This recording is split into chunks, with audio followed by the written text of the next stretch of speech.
Boa tarde a todas e a todos.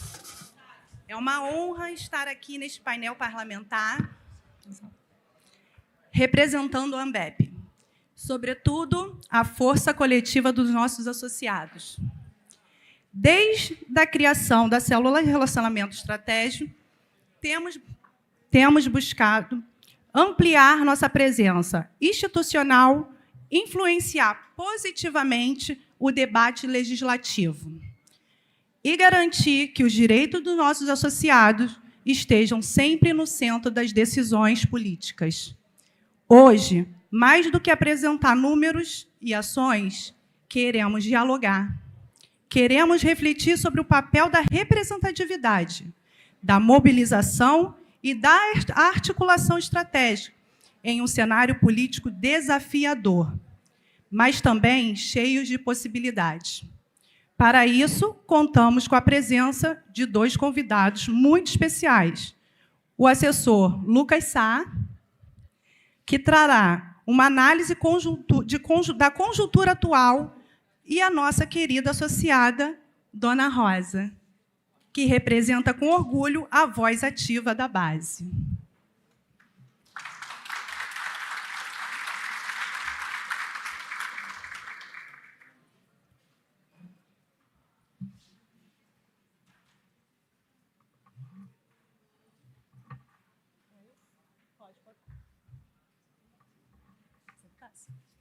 Pode?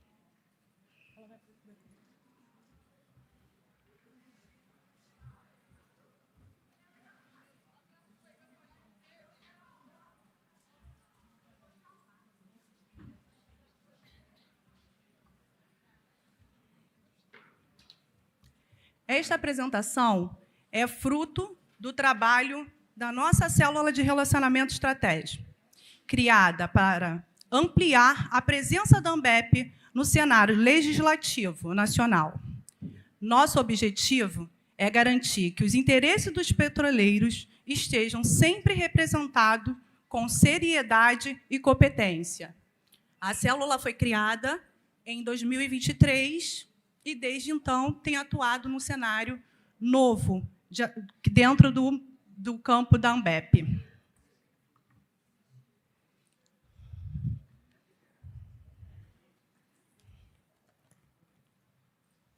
A atuação parlamentar exige vigilância constante, projetos que tratam de previdência, tributação, governança das estatais e que tramitam com rapidez. Por isso, nossa estratégia é agir antes que as mudanças aconteçam, antecipando os riscos, propondo soluções. Em 2025, lançamos a segunda edição da Agenda Legislativa, que é um instrumento... Desculpa. Lançamos a segunda edição da nossa Agenda Legislativa. Esse instrumento é mais que um plano de ação, é um compromisso com a transparência, o diálogo e a defesa ativa dos nossos associados no Congresso Nacional.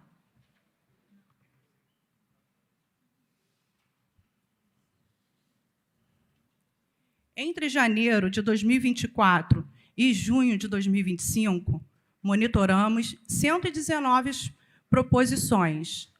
A maioria foi classificada como de alta ou muito alta, o que reforça a necessidade de atenção, resposta rápida por parte da nossa equipe técnica e institucional.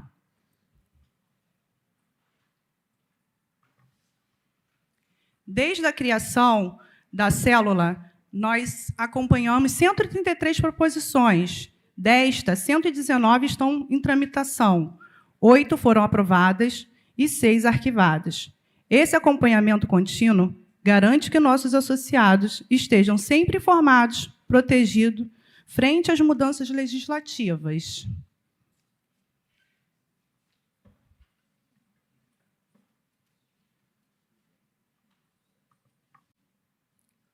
Um ponto importante é trazer a divulgação de tudo que tem acontecido no Congresso, através do nosso informativo, das nossas páginas, e mantendo a atualização constante e a informação mais próxima do nosso associado.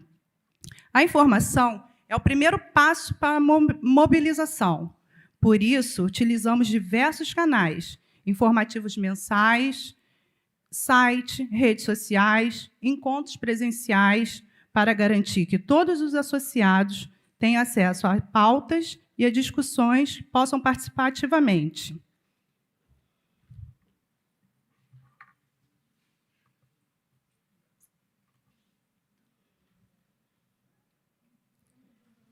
Em 2025, reafirmamos o acordo de cooperação com outras entidades representativas, ampliando nossa força institucional. Essa articulação fortalece a presença da ANBEP, gera resultados concretos para garantir a categoria.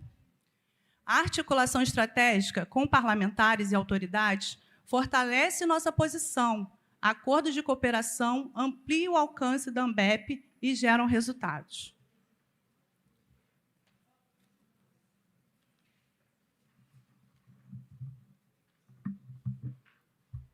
Esse eu fiz uma apresentação da parte da célula parlamentar, uma continuidade de trabalho. Agora, nesse ponto, eu gostaria de convidar o assessor parlamentar, Lucas Sá, para contribuir com sua análise sobre o cenário político atual e os caminhos possíveis para a inserção de pautas da ANBEP.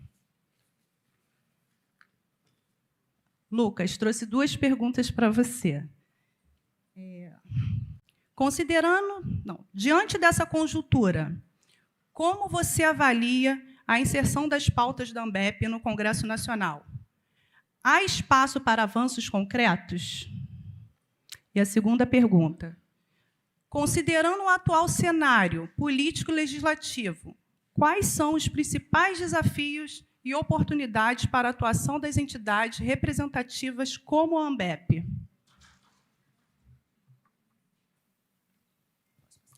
Bom, obrigado, Lilian. Eu vou tentar, com minha apresentação, responder as suas perguntas. Acho que podemos seguir para o seguinte. Deixa eu ver se eu consigo um controlinho aqui para ficar melhor.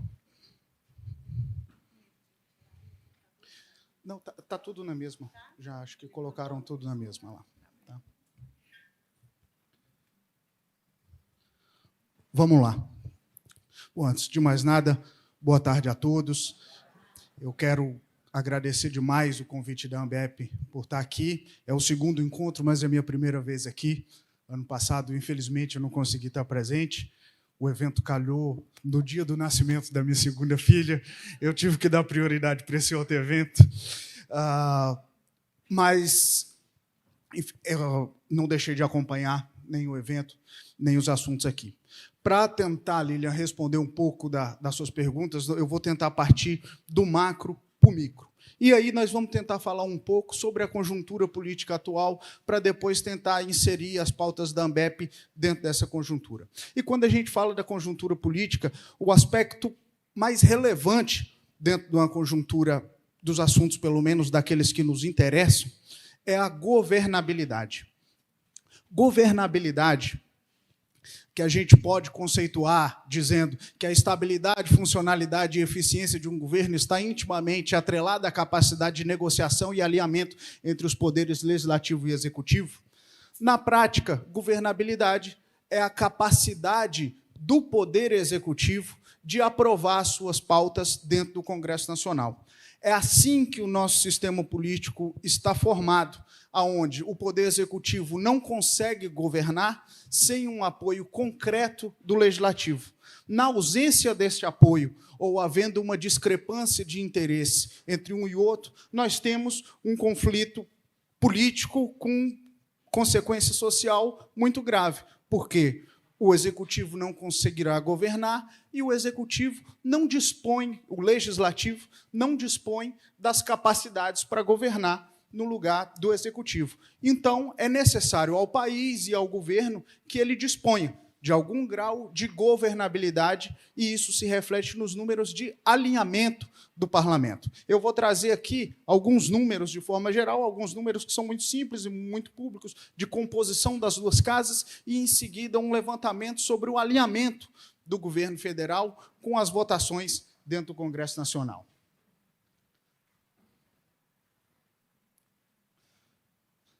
Primeiro aqui nós temos a composição numérica partidária da Câmara dos Deputados.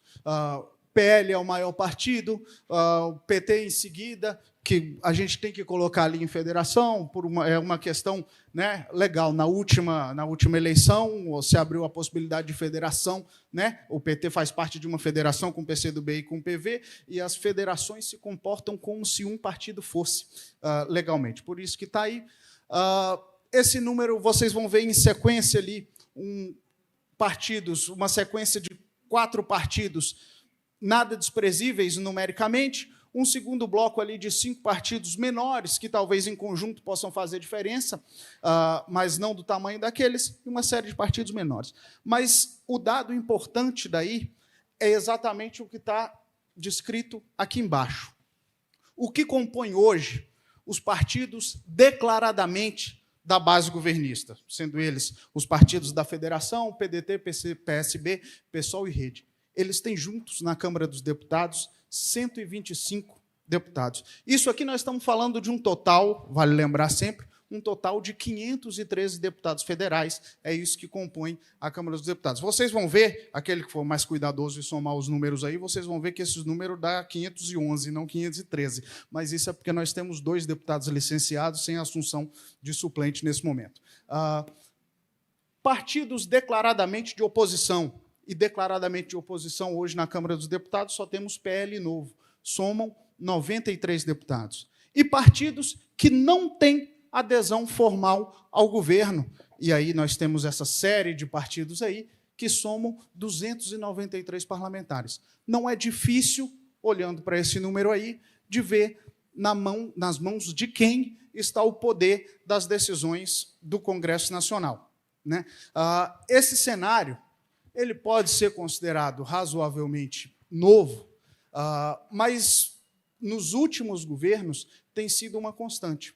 Já faz muito tempo, talvez desde o governo Michel Temer, que a gente não consegue a consolidação de uma base de governo formal que atinja a maioria da Câmara dos Deputados. Desde o governo Michel Temer, passando pelo governo Bolsonaro, e agora no governo Lula III, a gente tem uma série de partidos que, embora, por vezes, tenham ministros dentro do governo federal, por vezes votem majoritariamente com o governo, mas que não se declaram base formal do governo. Ou seja, eles estão fora das reuniões de base do governo, estão fora dos informes de orientação do governo, são partidos que tomam suas decisões próprias, sem levar em consideração uma orientação formal do governo, embora alguns deles integrem o próprio governo federal.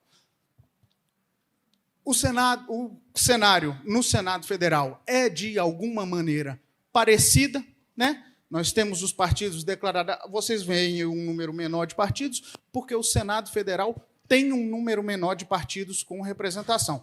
Nós temos no Senado 81 senadores, né?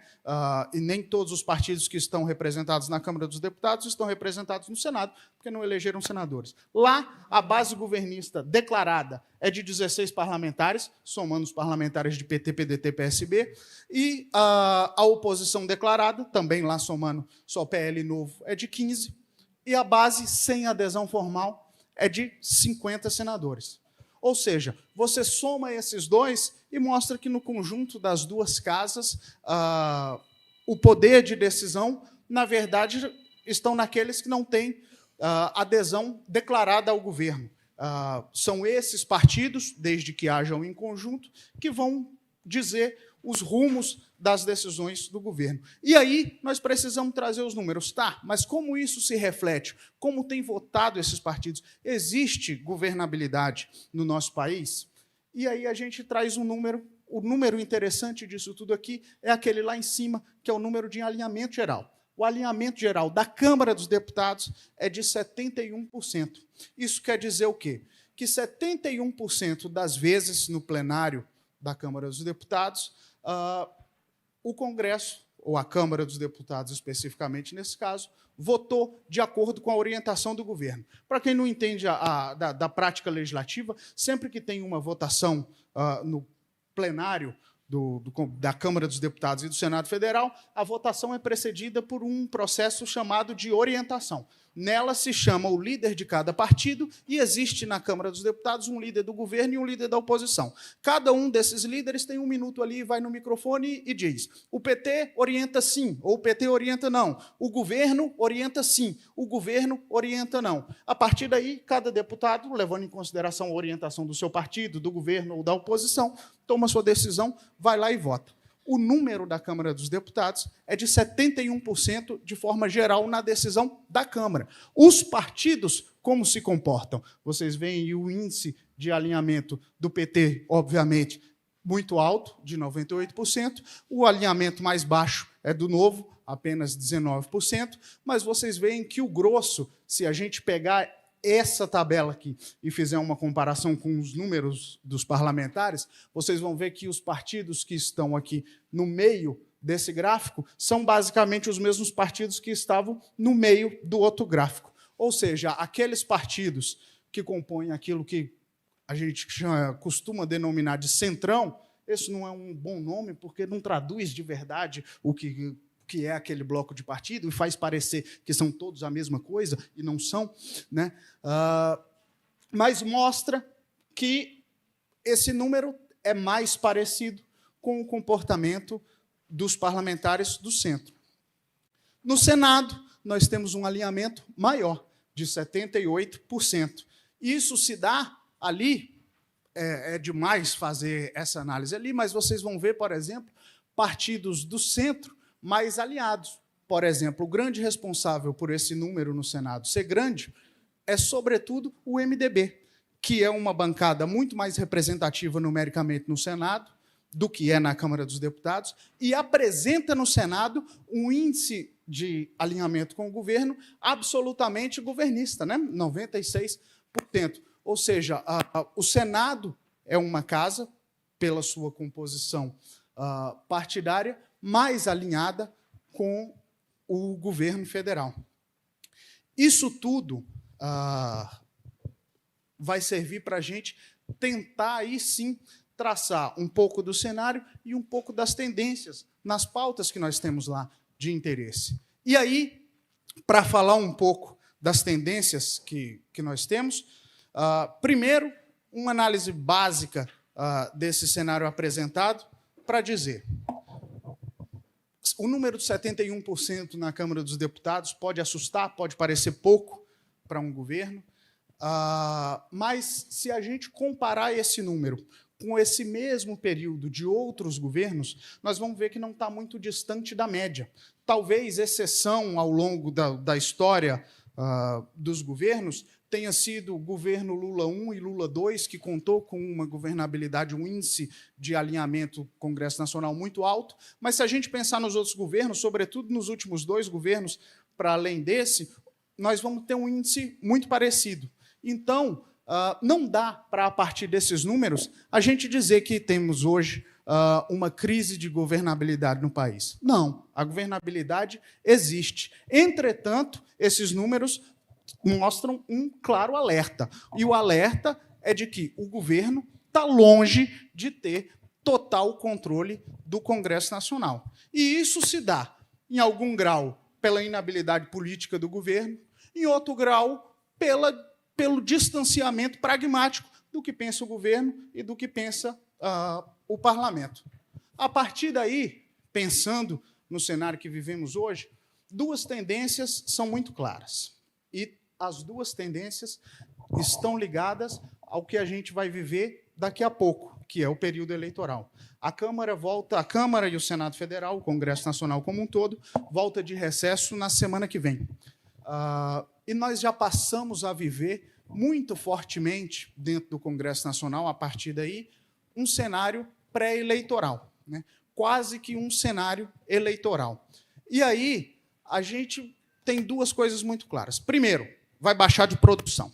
O número de matérias analisadas tende a ser muito menor, porque a produção da casa passa a ter uma diminuição quantitativa e um funcionamento legislativo cada vez mais concentrado em picos. Ou seja, nesses períodos, a Câmara e o Senado começam a funcionar naquilo que eles chamam de esforço concentrado. Ele faz um esforço concentrado em uma semana muito forte de votação, uma semana que, por vezes, começa na segunda-feira e termina na sexta, que é a exceção no Congresso Nacional. Geralmente, a semana de votações começa na terça e termina na quinta, mas se faz esforço concentrado para que se tenha folga ou um recesso branco nas outras semanas, para que se possa cuidar da sua base eleitoral. Afinal de contas, 90% deles estarão disputando suas reeleições. Então, nós teremos, na verdade, uma diminuição no número, mas votações concentradas em picos, muita coisa concentrada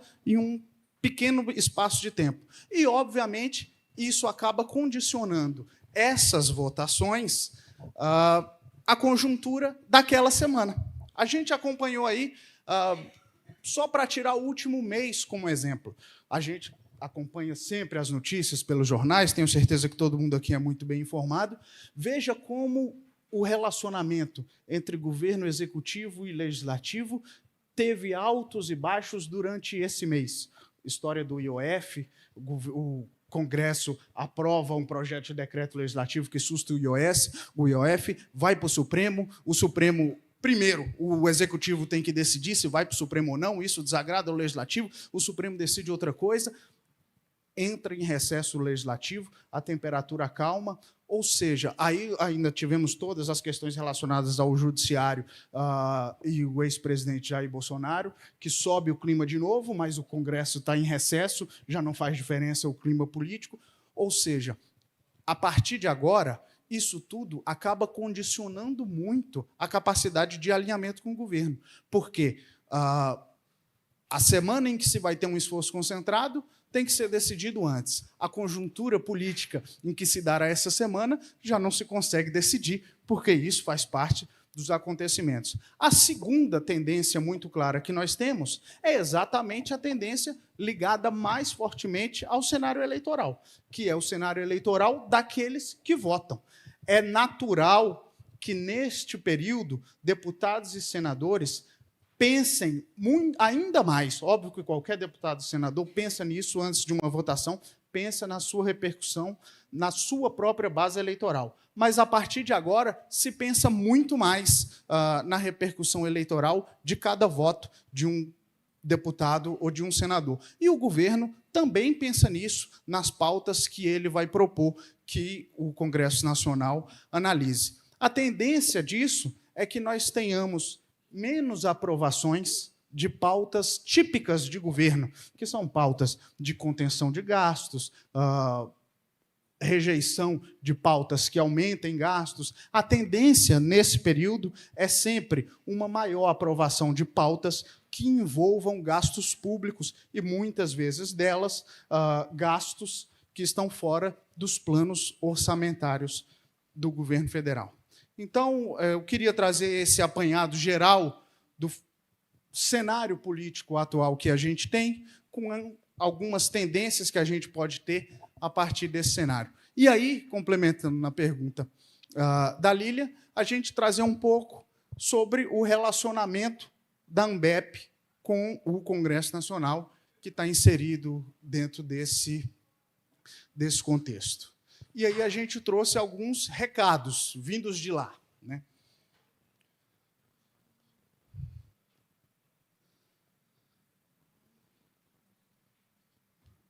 Vamos lá. Você pode tocar para mim aí, por favor, que daqui não está saindo.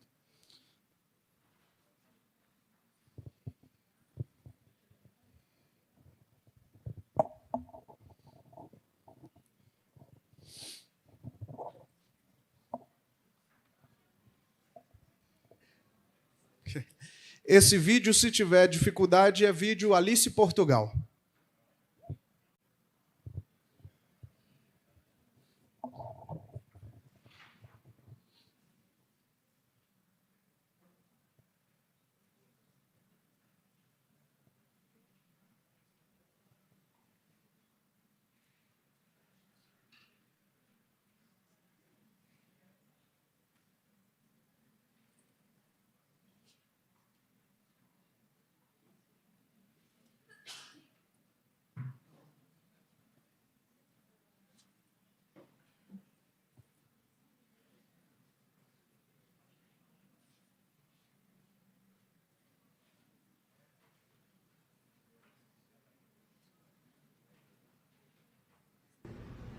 Olá, Ambep. Olá, aposentados da Petrobras. Eu quero dar... Olá, Ambep. Olá, aposentados da Petrobras. Eu quero dar boas-vindas a Lucas de Sá, que conheço profundamente aqui no Congresso Nacional, e dizer que a batalha em defesa da Petros, da Previdência Complementar dos aposentados da Petrobras, é uma batalha que eu já participo há muitos anos. Por sinal, sou irmã de uma associada da Petros e nós sabemos tantas tentativas de golpe contra a Previdência Complementar valorosa de vocês, construída pelo esforço de vocês, com a contribuição de vocês e que sabem que contam comigo, com toda a luta que for necessária para defender a integralidade, a garantia de que a Petros continue a ser serviço dos aposentados da Petrobras. Forte abraço e grande evento. Essa daí é da casa, né? Eu vi que nós temos muitos baianos aqui, certamente é muito conhecida de todos vocês, e faz parte desse esforço, eu devia ter começado dizendo isso, esse esforço de relacionamento da Ambep com os parlamentares, é um esforço contínuo e que carece ser regado constantemente. Né? Às vezes você tem uma proximidade muito grande com um parlamentar, mas se você passa muito tempo sem ir lá, muito tempo sem conversar, toda essa proximidade se esvai. E não se esvai por culpa dele, não. Eu sempre digo o seguinte, nós temos um assunto, além do assunto Petrobras, um assunto que é a Previdência Complementar. Um deputado federal fala todos os dias pelo menos sobre 30, 40 assuntos. Do mesmo jeito que nós estamos indo lá para falar sobre Previdência Complementar, tem um que está indo para falar sobre questão trabalhista, tem outro que está indo para falar sobre o mercado de energia, tem outro que está indo para falar sobre as questões da saúde, tem outro que está indo falar sobre emenda orçamentária, tem outro que está indo falar sobre a praça da cidade que está quebrada, tem outro que está indo para falar sobre a questão eleitoral do prefeito, que está votando assim, não está votando assim.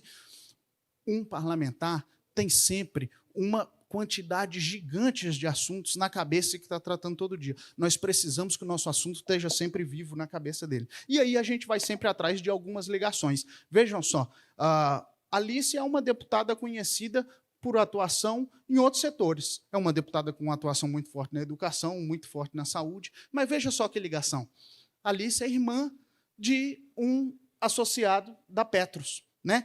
Ir atrás deste tipo de ligação para saber quem nós podemos ter para nos defender. E aí, nesse caso, é nos defender com o coração, não é porque acha que a gente tem razão ou não. Né? Faz parte da vivência familiar, faz parte da vivência de cada pessoa isso. Construir esse tipo de ligação faz parte do nosso trabalho e sempre que se consegue é um ganho. Às vezes com os parlamentares que têm mais representatividade ou menos representatividade, às vezes com um perfil, às vezes com outro perfil. Nesse caso aí específico, os baianos conhecem muito bem o perfil dessa daí, independente da sua coloração partidária, ninguém da Bahia pode negar o aguerrimento com que Alice Portugal defende aquilo que ela acha. Próximo vídeo é o vídeo do nosso capitão Alberto Neto. Podemos passar aí. Meus amigos da Ambep, da Petros, eu sou o deputado federal, capitão Alberto Neto, do PL do Amazonas. Estou aqui na CCJ, desejar parabéns e parabenizar pelo lindo trabalho de vocês. A Previdência Complementar é essencial para a valorização de todos nós, para que quando você chegar lá, no final da sua carreira, você vai ter um salário digno para que você possa curtir com a sua família. Aqui no Congresso nós estamos trabalhando para melhorar cada vez mais o ambiente da Previdência Complementar. Projetos importantes de minha autoria estão sendo aprovados aqui e contamos com a ajuda de todos vocês. Um abraço, fiquem com Deus. Esse é um parlamentar que veio para junto desse assunto numa grata surpresa. Quem conhece a história do capitão Alberto Neto sabe que ele foi eleito lá no Amazonas ligado a outras pautas. E boa parte da sua atuação política dentro da Câmara dos Deputados também foi assim.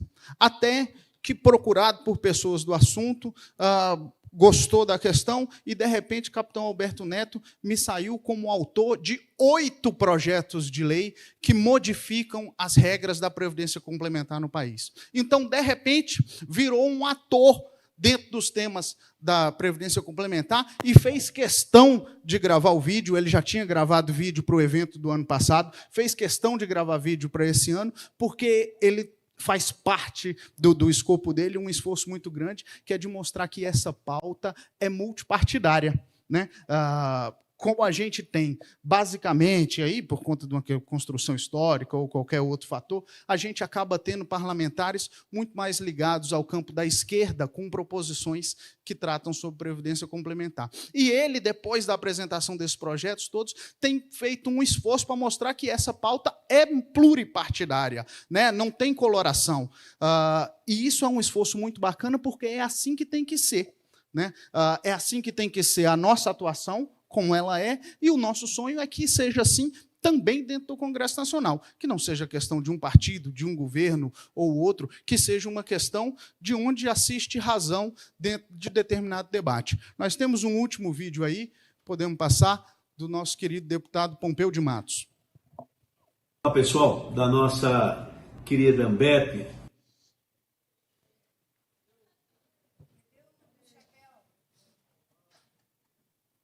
Olá, pessoal, da nossa querida ANBEP, quem lhes fala aqui é o deputado federal Pompeu de Matos, colega de luta, de embate, de debate sobre a questão dos nossos fundos de pensão. Eu sou da Previ, sou do Banco do Brasil, e o nosso pessoal da Petro são nossos colegas.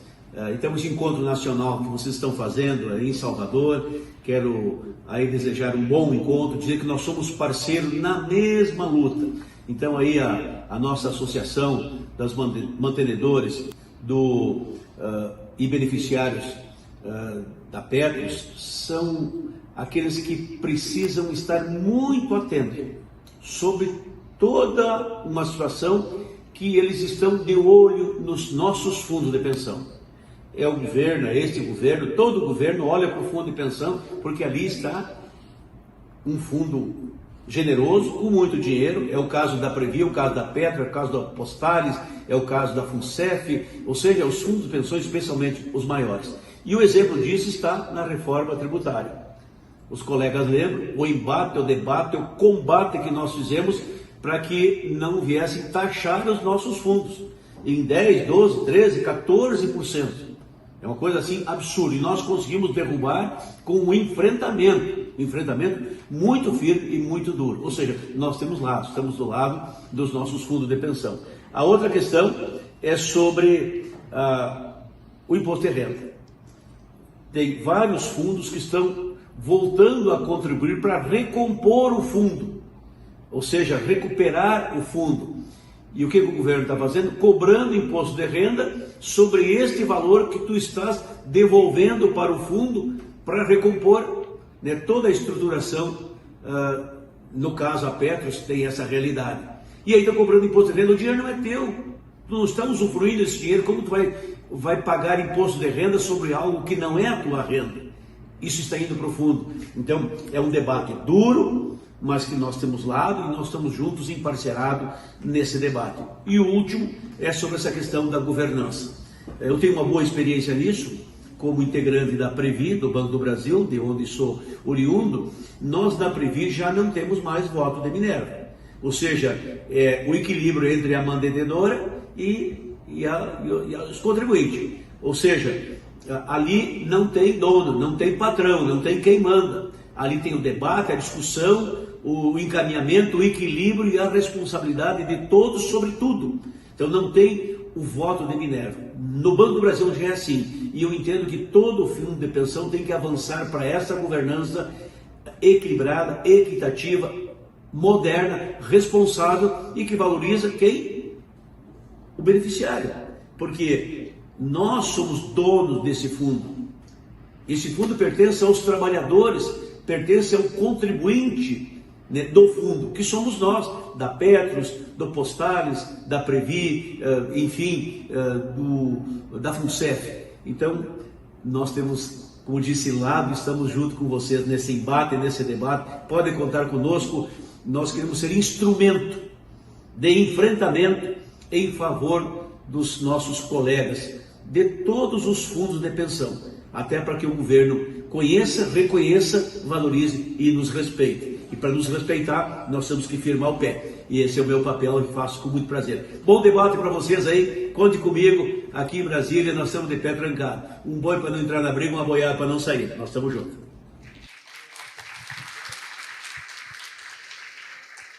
Esse daí, a gente fala da construção de apoios, de buscar parlamentares e de buscar proximidade com parlamentares que possam nos ajudar. Mas nesse processo todo, o mais difícil é conseguir alguém para carregar o piano. Porque não basta aquele parlamentar que vota com você, que eventualmente vai fazer um discurso favorável, que vai dar o parecer que você quer. É difícil achar um parlamentar que carregue o piano da sua causa. Aquele que, quando você vai precisar de uma coisa pequena, ele faz, apresentar um requerimento de sessão solene, uma coisa assim. Aquele que, quando vai precisar de uma coisa grande, ele faz, como foi no caso da reforma tributária, que precisava negociar com os mais altos escalões do governo, com os mais altos escalões da Câmara dos Deputados. E esse cara nós temos que reconhecer. Né? No campo da Previdência Complementar, o deputado Pompeu de Matos é um parlamentar que carrega o piano. Né? E nós temos parlamentares com essa disposição de carregar o piano da Previdência Complementar dentro do Congresso Nacional. Eu posso dizer para vocês com toda certeza que nós não ocupamos os dedos de uma mão. Né? E o Pompeu é um desses, presta para nós um serviço que ajuda muito. E aí, como vocês viram, não só a nós, mas várias das entidades co-irmãs, sejam de aposentados ou de ativos. E aí, para terminar, eu estou falando muito já, mas só o Pompeu falou 20 minutos também, né? Nós vamos falar um pouco sobre... A Lilian falou da nossa agenda legislativa, vocês têm um exemplar dela que veio no nosso material. A nossa agenda legislativa, acho que não chega a 30 projetos. São 30 projetos tirados dentro de um universo de um pouco mais de uma centena, aqueles que a gente considerava prioritários. E dentro desses 30, tem 2 projetos que eu queria trazer hoje, que a gente não podia deixar de falar, e tentar associar eles um pouco com o que nós ouvimos nos vídeos, falando do nosso relacionamento com o Congresso Nacional e com um pouco daquilo que a gente viu na conjuntura política. O primeiro deles, Pompeu falou deles aí, e é um assunto que está na cabeça de todo mundo, PL 1739 de 2024.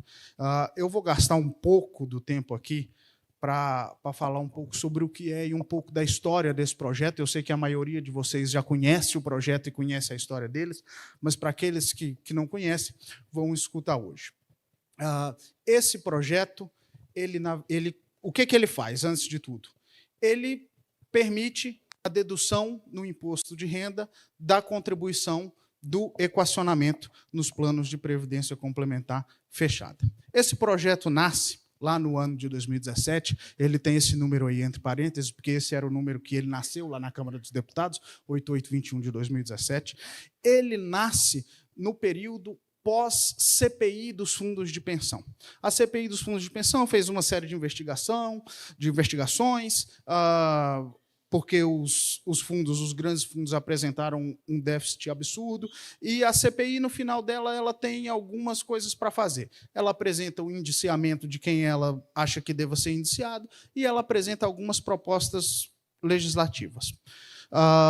O deputado Sérgio Souza, ao invés de apresentar como um projeto da comissão parlamentar, e aí é só uma questão técnica, porque apresentar isso como um projeto da comissão parlamentar acabaria condenando o projeto ao plenário e ele teria uma tramitação muito mais demorada, preferiu apresentar o projeto por conta própria. Por quê? Estava visto ali, equacionamento não era, naquela altura, uma coisa que se falava, mas estava visto que ia precisar de um equacionamento, e nós tínhamos uma limitação na legislação do imposto de renda. Ele apresentou esse projeto para tentar sanar esse ponto. A partir daí, o projeto começou a tramitar na Câmara dos Deputados e foi aprovado pela Câmara dos Deputados. E já no final da tramitação na Câmara dos Deputados, eu já vou falar disso exatamente em que ponto da negociação nós estamos, mas o processo de negociação com o governo se deu exatamente a partir do final da tramitação na Câmara dos Deputados. Hoje, a matéria já está no Senado Federal, sob relatoria do senador Humberto Costa, do PT de Pernambuco, lá no Senado Federal, para além da comissão que ele está hoje, Comissão de Assuntos Sociais, ele ainda deverá ser analisado pela Comissão de Assuntos Econômicos, CAI, e pelo plenário do Senado Federal. Aprovado da mesma forma que a Câmara aprovou, ele vai à sanção presidencial. Se nós sofrermos aqui no Senado Federal alguma mudança no texto do projeto, ele retornará à Câmara dos Deputados para análise dessas mudanças. Os pontos de atenção nesse projeto são conhecidos, né? O senador Humberto Costa, apesar de já ter apresentado em algum momento o parecer favorável à matéria, recebeu uma comunicação, um pedido, um cutucão do Ministério da Fazenda, retirou o seu parecer e se iniciou um grande processo de negociação, ou seja, hoje não há um parecer apresentado nesse projeto. As ações, nós vamos falar delas já já, mas aí eu queria esclarecer para vocês em que ponto de negociação nós estamos.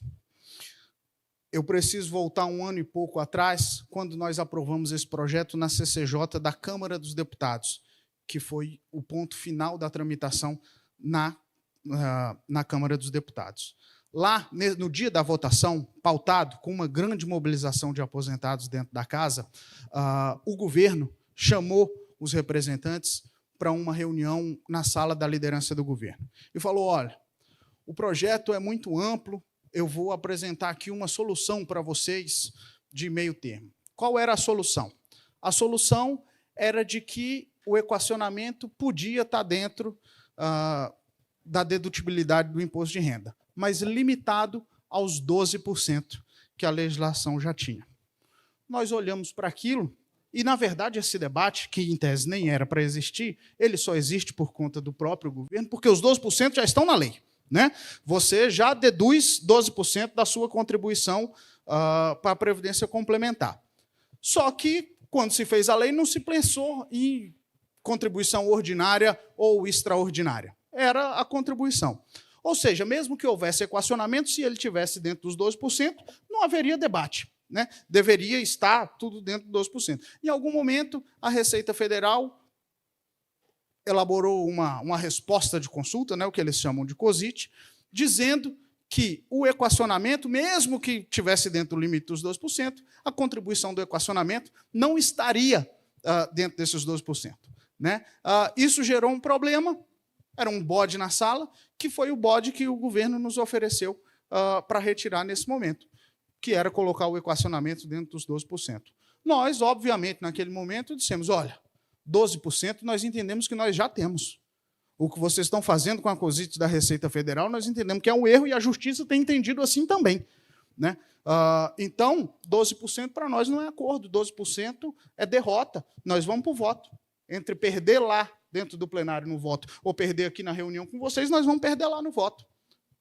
Vamos para a disputa. Naquele momento, diante de uma mobilização gigantesca de deputados, de aposentados dentro da casa, conversando com vários deputados, nós fomos para a votação e ganhamos. E o próprio governo, que naquele momento era contra, votou a favor, porque viu que ia perder e ficaria muito feio para o governo ser contra.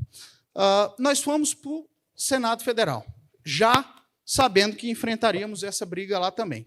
E aí, o senador Humberto Costa era presidente dessa comissão nessa época, ele era quem designava o relator e designou a si mesmo como relator desse projeto, e nós fomos chamados, depois de muito tempo, muita insistência, para uma primeira reunião. Barreto estava lá, Valfrido, que está aqui, também estava lá.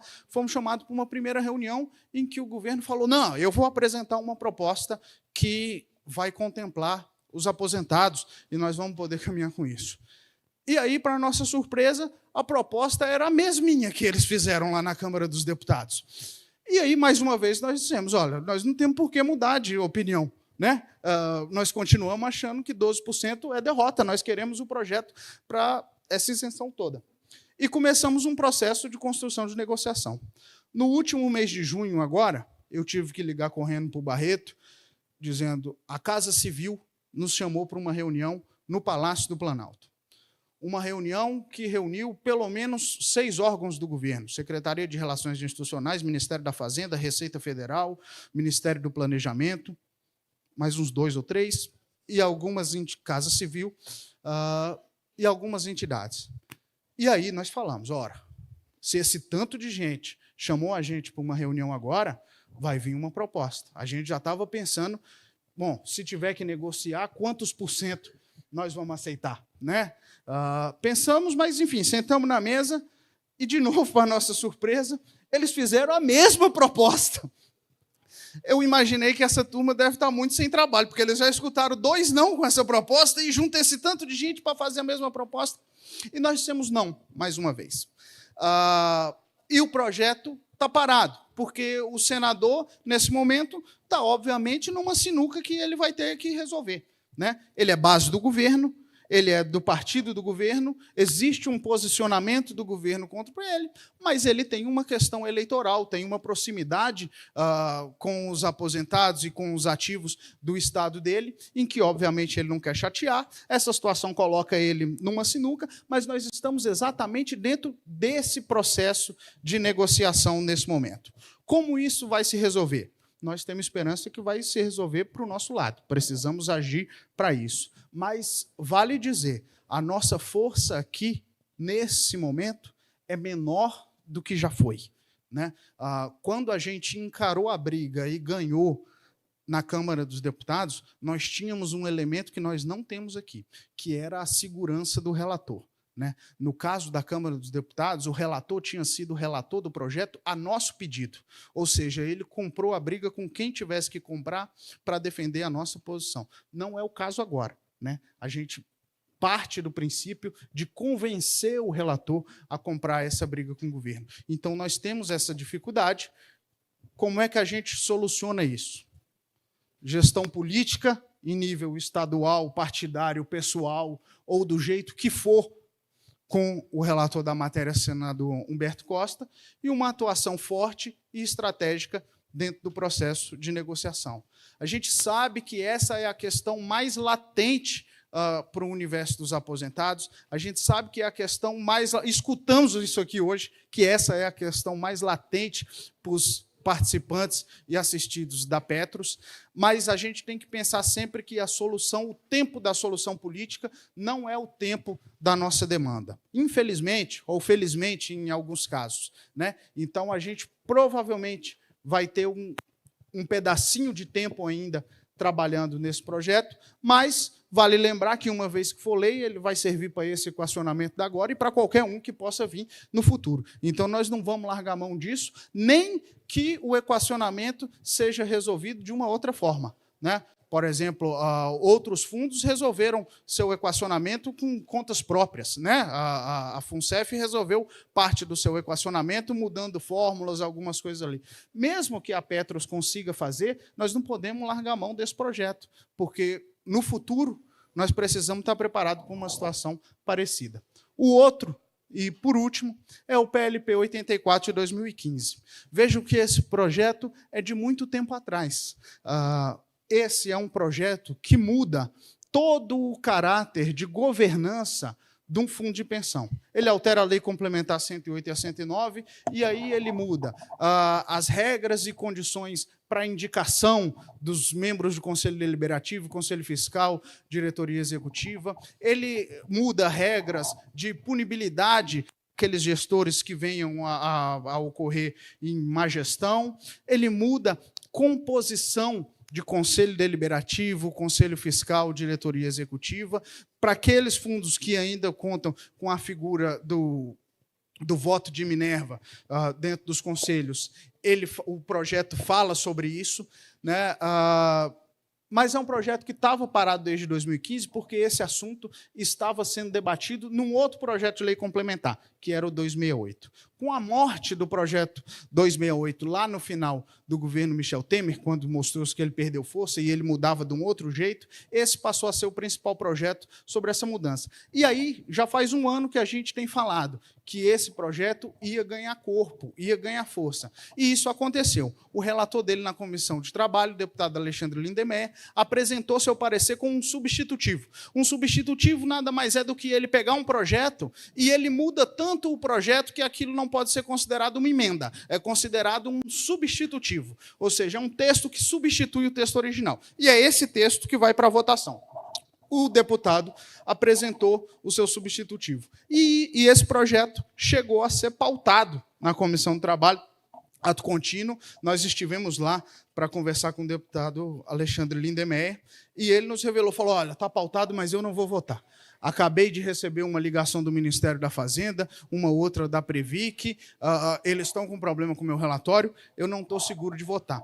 Ao ponto, um dos vídeos que eu queria ter trazido era do Alexandre Lindemeyer, porque é relator desse projeto, e ele falou, eu não estou seguro, Lucas, de fazer esse vídeo, porque eu apresentei meu parecer, mas recebi pedidos fortes de mudança, eu não sei o que é que eu vou fazer, eu não vou gravar um vídeo me comprometendo com nada, porque eu não sei o que é que eu vou fazer.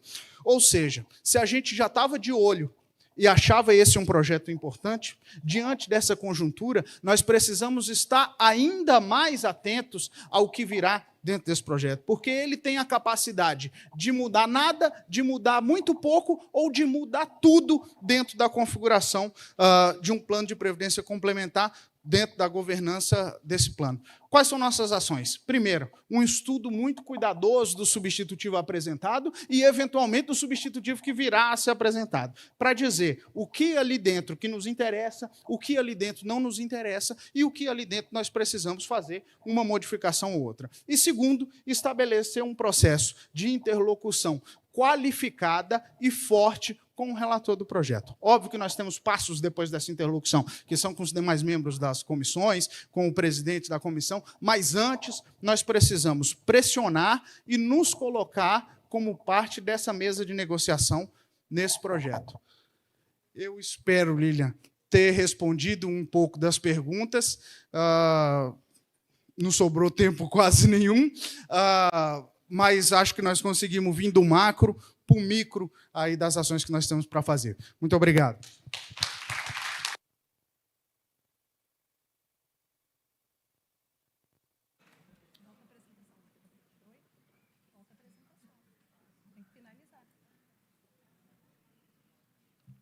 Obrigada, Lucas, pelas palavras e pelo esclarecimento do cenário político atual.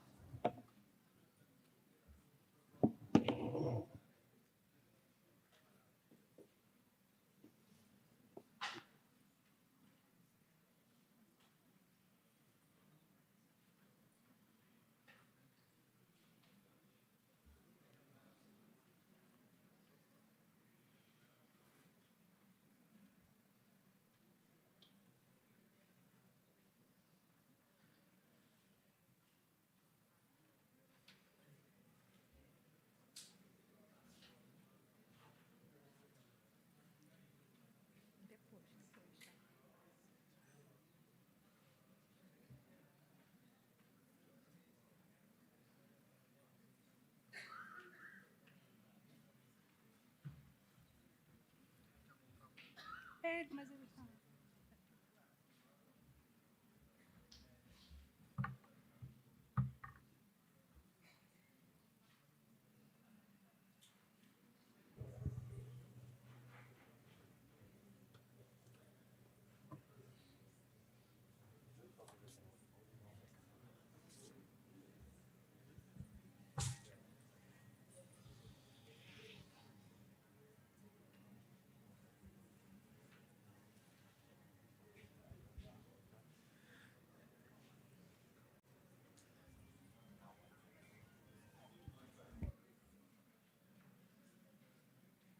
Final, não, pode.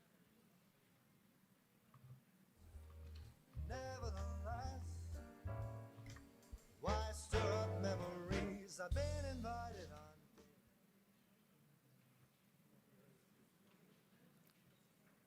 Vou abordar aqui, para finalizar a nossa apresentação, a importância da presença e da participação dos associados nas audiências públicas e votações é essencial.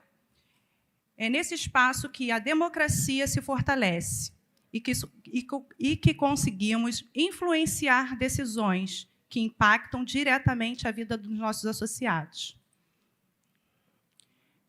representando os associados aqui, temos a dona Rosa. Dona Rosa, a senhora que tem participado ativamente dessas mobilizações, poderia nos contar como se sente ao participar das votações no Congresso?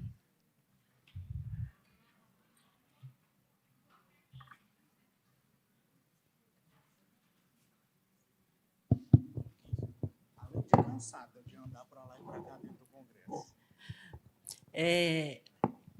Eu me sinto com o meu dever cumprido, porque eu acho que o que eu faço é o que todos nós deveríamos estar fazendo. Eu fico triste de ver os colegas em casa em dias tão importantes em que a nossa presença é tão necessária. O que mais mexe com nossa vida é o desconto no nosso contra-cheque. Se eu ficar em casa sentada, nada vai mudar. Se você ficar em casa sentado, também não. Então, são nesses momentos que nós devemos participar. E eu estarei sempre lá.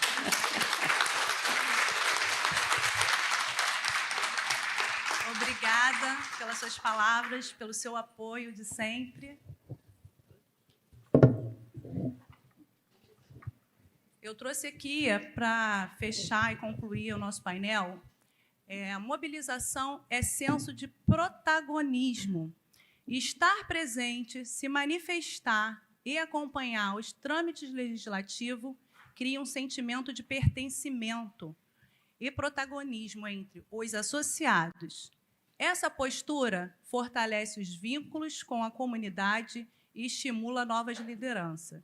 Juntos, fazemos da representatividade petroleira uma força ativa e respeitada. Obrigada a todos. Muito obrigado, Lília. Muito obrigado, Lucas. Muito obrigado, dona Rosa, pela composição da mesa. Dona Rosa falou pouco, mas falou muito bem. Lucas fez um grande panorama da sua atuação lá no Congresso Nacional. De maneira que eu queria convidar agora Rafaela Flores, a supervisora da Unidade Regional de Niterói, para entregar a placa de participação da nossa mesa do painel parlamentar.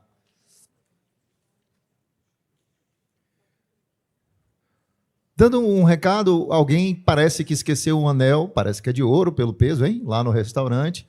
Caso seja de alguém, um anel com os coraçõezinhos, está aqui comigo, hein? Se ninguém aparecer, minha esposa hoje vai ser privilegiada com o anel de ouro.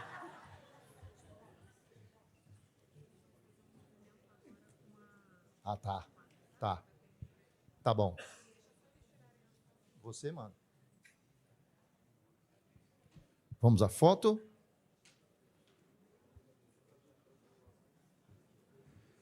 Chega lá, Barreto.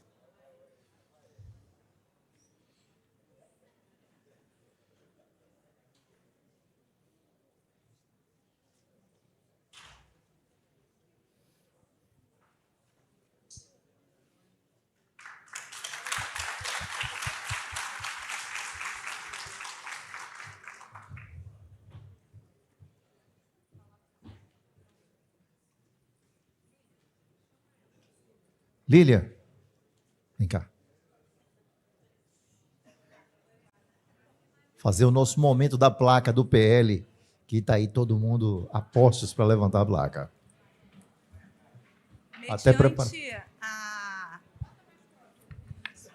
Mediante a necessidade e a complexidade do PLP 84 de 2015, fizemos algumas placas aí para poder demonstrar a importância e que nós, ambepianos, estamos acompanhando de perto todo o processo que altera as leis 108 e 109.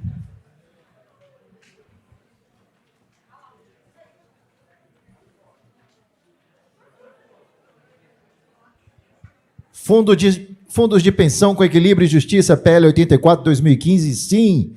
Registra aí, sim. Muito bem. Obrigada. Obrigado, Lília.